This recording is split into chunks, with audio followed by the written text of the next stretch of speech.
ఓం శ్రీ గురుభ్యో నమః.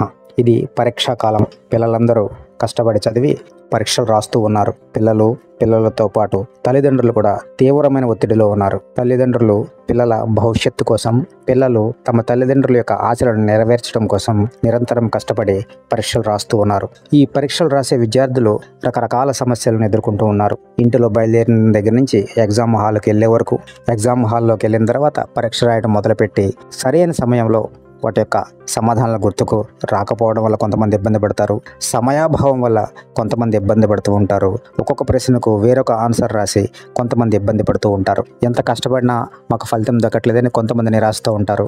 ఇలా రకరకాల సమస్యలు ఎదుర్కొనే పిల్లలకు ఈ హిందూ పురాణాలలో పరిష్కార మార్గాలు ఉన్నాయి. పిల్లలు కష్టపడి చదివినప్పుడు కొన్ని మంత్రాలు సాధన చేయడం ద్వారా వారి చుట్టూత పాజిటివ్ ఎనర్జీ, పాజిటివ్ వైబ్రేషన్స్ ఉండి వారిని ఏమాత్రం తడబాటు లేకుండా వాళ్ళ పరీక్షలు చక్కగా వ్రాయడానికి దోహదపడతాయి. కష్టపడి చదివిన వారికి ఈ మంత్ర సాధన మరింతగా ఉపయోగపడుతుంది. అంతేగాని ఏమాత్రం కష్టపడకుండా మంత్రాలు మాత్రమే సాధన చేసి పరీక్షలు రాస్తామంటే అది ధర్మసమ్మతము కాదు, ప్రకృతి సమ్మతము కాదు. ఏ విధమైన ఫలితాలు రావు. Hard work is the shortest route to success. దీన్ని మనం త్రికరణ శుద్ధిగా నమ్మి తీరవలసిందే. మీరు చేసే హార్డ్ వర్క్కి దైవబలం తోడైతే ఫలితాలు చాలా గొప్పగా ఉంటాయి. ఈ మంత్రాలన్నీ కూడా ఇంటి దగ్గరే సాధన చేసుకుని ఎగ్జామ్ హాల్కు బయలుదేరండి. అంతేగాని ఎగ్జామ్ హాల్లో కూర్చొని మంత్రాలు పారాయణం చేస్తూ ఉండొద్దు. సమయము వృధా అవుతుంది, ఫలితాలు తారుమారవుతాయి. మరి ఇప్పుడు ఏమేమి మంత్రాలు చదువుకోవాలి, ఏమేమి మంత్రాలు పారాయణం చేయాలి? చదువుకోవాలి, పారాయణం చేయాలంటే రోజుల తరబడి కాదు, 10 నిమిషాలు, 15 నిమిషాలు వీటిని మంత్రాలను ఉచ్చారణ చేస్తే మీలో పాజిటివ్ వైబ్రేషన్స్ వచ్చి మీ యొక్క మనోధైర్యం పెరిగి పరీక్షలు చాలా చక్కగా రాస్తారు.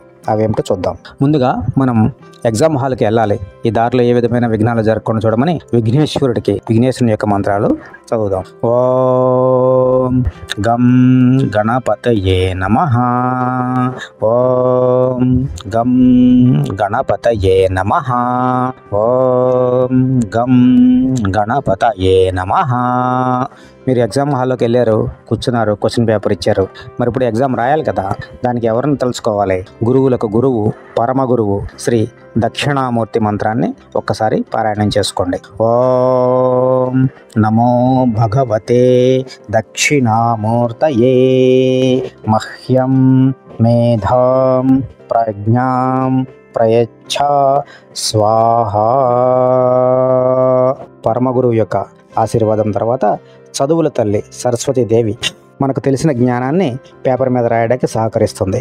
ఓం సరస్వతి మహాభాగే విద్యా కమలలోచనే విద్యారూపే విశాలాక్షి విద్యాం దేహి నమోస్తుతే. పరీక్ష రాయడం మొదలుపెట్టిన తర్వాత నిరాటంకంగా పరీక్ష సాగిపోవాలని చెప్పి గాయత్రి మంత్రాన్ని చదువుకోండి. ఓం భూర్భువః స్వాహ. ఓం తత్సవితుర్వరేణ్యం భర్గో దేవస్య ధీమహి ధియో యో నః ప్రచోదయాత్. అమ్మవారి కటాక్షిస్తే మీరు అన్ని పరీక్షల్లోనూ విజయవంతంగా ముందుంటారు. ఈ పరీక్షలు రాసే కార్యక్రమం మొత్తం దిగ్విజయంగా ముగించాలంటే శ్రీ హనుమాన్ కార్యసిద్ధి మంత్రం, కార్యసిద్ధి హనుమాన్ మంత్రం.